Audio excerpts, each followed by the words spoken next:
कृष्ण अर्जुन से कहते हैं, अर्जुन, अपने सारे कर्म तुम मुझको समर्पित कर। अपना मन और शरीर मुझ में लगाने में समर्थ न हो सके तो एक और उपाय है, और वो है कर्मों के फल का त्याग।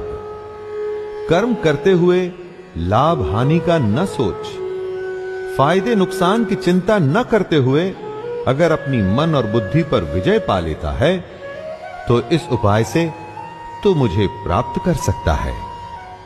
दोस्तों, सोचिए, अगर आपने अपने कर्म के लाभ और हानि के बारे में नहीं सोचा तो मन में कभी बुरे विचार आ ही नहीं सकेंगे, क्योंकि मन में गलत विचारों का आगमन ही लालच यानी कि लोभ से होता है। कृष्ण कहते हैं कि मर्म को न जानकर किए हुए अभ्यास से ज्ञान श्रेष्ठ है। यानी कि अगर आप जानते ही नहीं कि आप अभ्यास क्यों कर रहे हैं तो उस अभ्यास का क्या फायदा, उस अभ्यास से आप क्या पाएंगे। इससे कहीं अच्छा है ज्ञान। कृष्ण कहते हैं, ज्ञान से मुझ परमेश्वर के स्वरूप का ध्यान श्रेष्ठ है।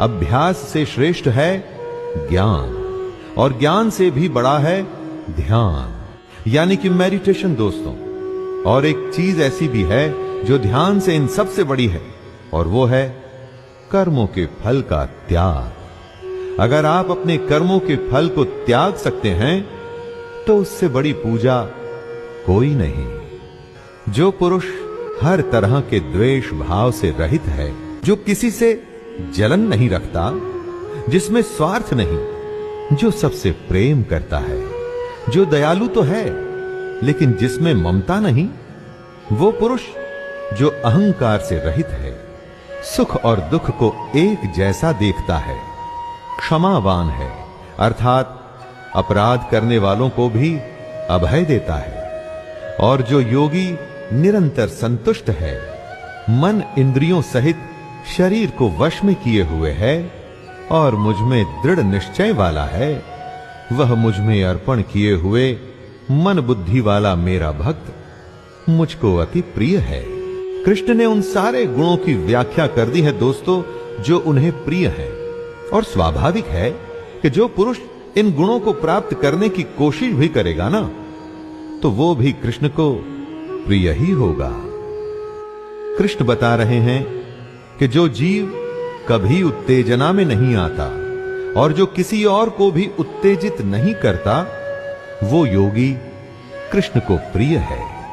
वो योगी जिसको दूसरे की उन्नति देख के जलन नहीं होती, जो सुख और दुख को एक जैसा देखता है, जो भय और उद्वेग यानी फियर एंड एक्साइटमेंट से रहित है दोस्तों, वो भक्त कृष्ण को अति प्रिय है।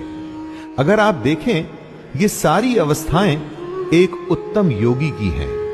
वो योगी जो बस अपने काम में लगा रहता है, किसी भी तरह का भाव उसे विचलित नहीं करता, कुछ भी उसे डराता नहीं, उसका ध्यान बस अपने लक्ष्य पर, अपने काम पर रहता है। कृष्ण कहते हैं कि योगी को आकांक्षा से रहित होना चाहिए। दोस्तों, आकांक्षा यानी कि एम्बिशन, एम्बिशन से ही सारे बुरे भाव पैदा होते हैं। एक तरह से ये ही सारी बुराइयों की जड़ है। लेकिन आपका सवाल हो सकता है कि बिना एम्बिशन के तो आप जीवन में कहीं पहुंच ही नहीं पाएंगे। वो निर्भर करता है कि आपकी आकांक्षा आखिर है क्या। अगर आप अपने कर्म और कर्तव्य को सबसे अच्छा करना चाहते हैं और वो ही आपकी आकांक्षा है,